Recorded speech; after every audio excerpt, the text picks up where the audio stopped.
मैं प्रीति, मैं आप लोग के लिए वीडियो लेकर आई हूँ सीटेट 2022, जिसमें पेपर 1 पेपर 2 होंगे। ये पेपर 2 के लिए वीडियो है।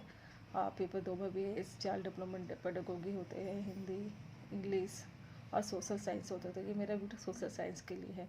फिर सोशल साइंस में भी 3 सब्जेक्ट होते हैं, हिस्ट्री, सिविक्स, जियोग्राफी। तो ये मेरा जो वीडियो है जियोग्राफी चैप्टर के लिए है। तो जियोग्राफी में हम लोग क्लास वाइज पढ़ते हैं, क्लास 6, 7, 8 और उसके बाद भी चैप्टर वाइज। तो चैप्टर को पढ़ने के बाद जो मेन पॉइंट जो एग्जाम में आने वाले होते हैं उसको नोट डाउन करते हैं और वो आपके साथ शेयर करते हैं।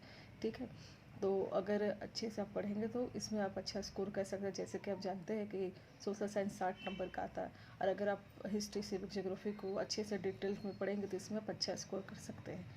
ठीक है, तो आइए स्टार्ट करते हैं। और आप मेरे चैनल में नए हैं तो लाइक शेयर सब्सक्राइब कर लीजिएगा, बेल आइकन को हिट करिएगा ताकि जो भी मैं वीडियो डालूँ तो उसका आपको नोटिफिकेशन मिलते रहे। ठीक है, तो आइए स्टार्ट करते हैं। ये स्टार्ट करते हैं। ठीक है, करते हैं ज्योग्राफी क्लास 6 चैप्टर 5 जल। ठीक है, तो जिस प्रक्रम में जल लगातार अपने स्वरूप के बदलता रहता है और महासागरों, वायुमंडल एवं धरती के बीच चक्कर लगाता रहता है, उसे क्या जल चक्र कहते हैं। ठीक है, महासागरों और वायुमंडल के बीच जो चक्कर लगाते रहता है उसे क्या कहते हैं? जल चक्र। आलवन जल के मुख्य स्रोत क्या है? नदी, ताल, सोते एवं हिमनद। ये पूछा जा सकता है सवाल एग्जाम में कि आलवन जल के मुख्य स्रोत क्या क्या है, तो बता सकते हैं कि नदी, ताल, सोते और हिमनद। ठीक है, महासागरों एवं समुद्रों का जल लवणीय होता है। इसमें अधिकांश नमक सोडियम क्लोराइड या खाने में उपयोग किया जाने वाला नमक होता है। ठीक है, लवणता 1000 ग्राम जल में मौजूद नमक की मात्रा होती है। महासागर की औसत लवणता 35 भाग प्रति 1000 ग्राम है। ये बेसिक नॉलेज है, मान लीजिए एग्जाम में आ जाए तो आपको प्रिपेयर होना चाहिए। अगर आपको आंसर पता हो तो आराम से आप दे सकते हैं और आराम से नंबर भी ला सकते हैं। इजराइल में मृत सागर में 340 ग्राम प्रति लीटर लवणता होती है। तैराक इसमें प्लव कर सकते हैं। ठीक है, क्योंकि नमक की अधिकता इसे संघर्ष बना देती है। ये आपका सवाल है ना, ईवीएस में भी पूछा जाता है।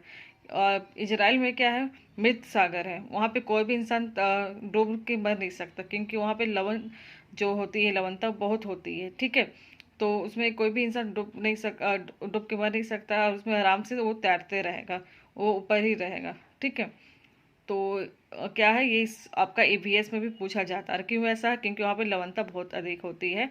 ठीक है, क्योंकि इसमें नमक की अधिकता इसे संघन बना देती है, इसलिए क्या है वहाँ पे तैराक के लिए इजराइल का जो मृत सागर है वो बहुत ही अच्छा है। महासागरों की गतियों को इस प्रकार वर्गीकृत कर सकते हैं, जैसे तरंगे, ज्वार भाटा और धाराएं। 22 मार्च को क्या बनाया जाता है? विश्व जल दिवस के रूप में बनाया जाता है। ठीक है, तरंगे जब महासागरीय सतह पर जल लगातार उठता है और गिरता है तो इन्हें तरंगे कहते हैं। ये पूछा जा सकता है कि जब तरंगे के बारे में, तो महासागरीय सतह पर जब जल लगातार उठता है और गिरता है तो क्या है? इसे तरंग कहते हैं। ठीक है, सुनामी जापानी भाषा का एक शब्द है जिसका अर्थ है पोताश्रय तरंगे, क्योंकि सुनामी आने पर पोताश्रय नष्ट हो जाते हैं। ठीक है, ज्वार भाटा दिन में 2 बार नियम से महासागरीय जल का उठना और गिरना ज्वार भाटा कहलाता है। ठीक है, दिन में 2 बार नियम से महासागरीय जल का उठना और गिरना क्या है? ज्वार भाटा कहलाता है।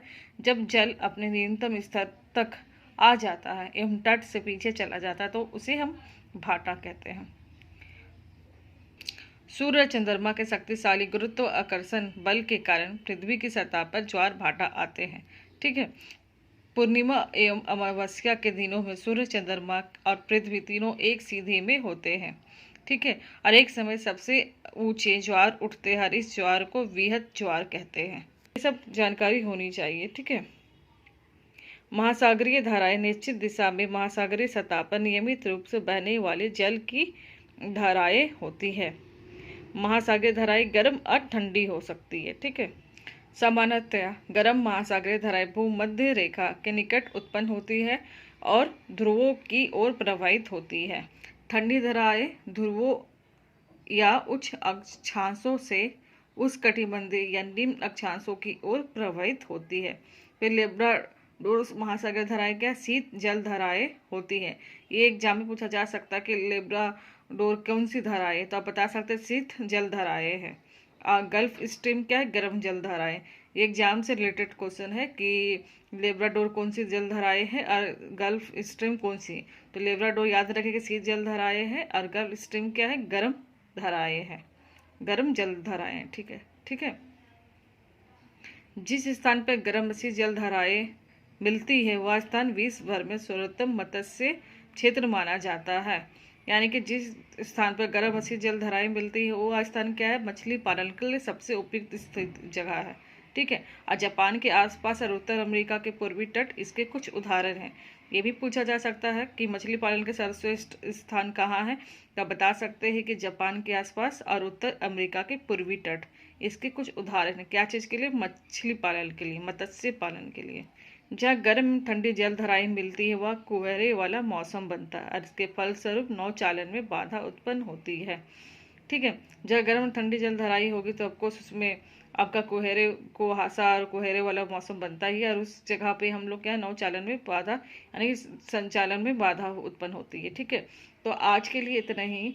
अगर आप मेरे वीडियो में नए हैं तो लाइक शेयर सब्सक्राइब करिएगा, बेल आइकन को हिट करेगा जिससे कि जो भी मैं वीडियो डालूँ तो उसका आपको नोटिफिकेशन मिलते रहे।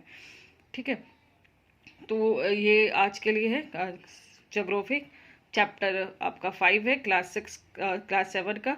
ये क्लास 6 कंप्लीट 7 हो जाने के बाद फिर 8 होगा। 8 कंप्लीट हो जाने के बाद एक वीडियो बनाएंगे जिसमें मैराथन क्लास होगा, जिसमें क्या है कि एग्जाम के लिए काफ़ी आपके लिए हेल्पफुल होगा। उसमें आप अच्छा स्कोर कर सकते हैं सोशल साइंस में। ठीक है। लाइक से सब्सक्राइब करेगा, बेल आइकन को हिट करेगा। ठीक है। आज के लिए इतना ही। Thank you.